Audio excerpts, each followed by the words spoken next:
Okay mga kilatis, so susubukan natin ibiyahe itong ating NWOW EP2 mula Palpalikong Batak hanggang Pangil Rock Formation, Curimaw. Tingnan natin kung kakayanin niyang pumunta at bumalik ng meron pang karga.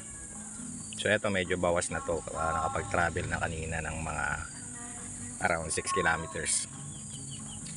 So tingnan natin kakayanin ba ang biyahe. So ayan mga kilatis, nakarating tayo sa Curimaw Rock Formation. Medyo nagtampisaw lang tayo ng saglit. So ayan,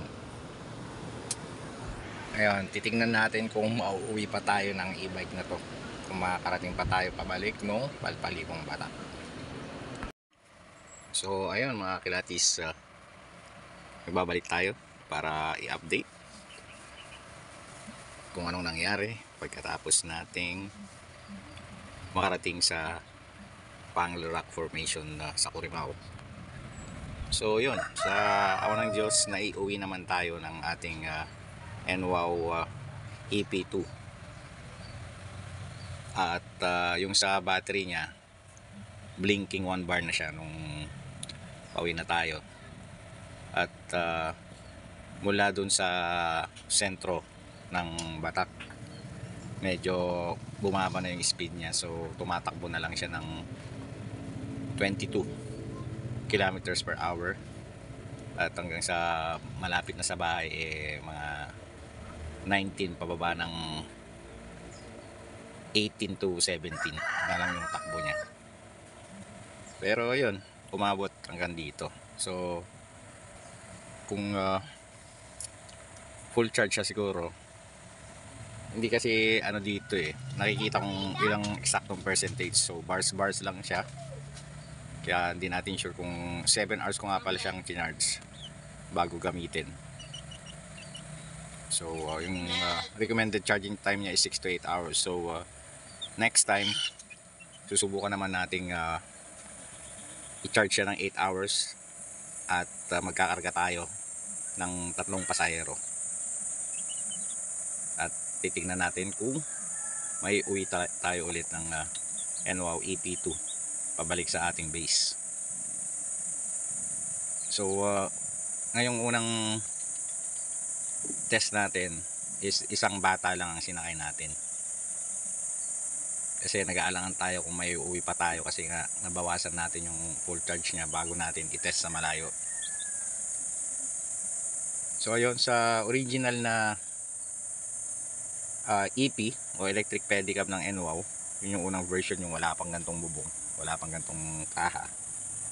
Ang claim nila is 60 to 70 kilometers yung mile range niya. So ito, medyo syempre nakabawas yung bigat nito doon sa mile range niya, kasi hahatak siya, mas mabigat yung kanyang hatakin. Plus meron tayong isang pasahero na sinakay at sinama. So ngayon nag-charge tayo. Ayan, yan lang yung charger niya. At yun mga kilatis, yung charger pala nito ay hindi ko pa nakitang mag green. So ang advice kasi nila nung tinatanong kung magto-totally green siya, kasi meron din siyang green light pag yung ino-on mo nag-green, tapos magre-red.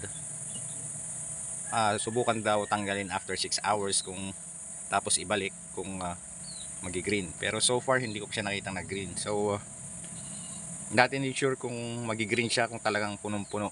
Kaya yung susubukan natin next time, yung hanggang 8 hours ang charging, baka sakaling mag green na siya. So hanggang dito na lang muna mga kakilatis.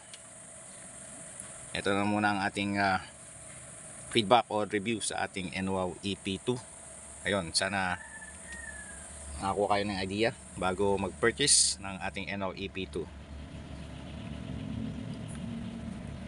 At ayun, meron pang continuation tong video. Ipapakita natin dito kung ano yung computation natin ng mile range nya versus doon sa original na version ng EP or EP1. electric pedicab na walang bubong, sidecar lang, para makita nyo yung resulta.